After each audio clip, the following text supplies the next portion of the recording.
higala mga igsuon.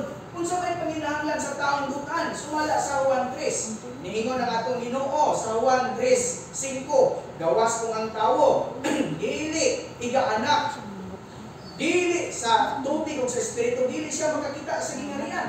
Pero sa versikulo 6 mga igsuon sa Juan 3, niingon atong Ginoo, gawas kung ang tawo, dili siya igaanak sa tubig o sa espiritu, dili siya makasulod sa gingharian sa Dios.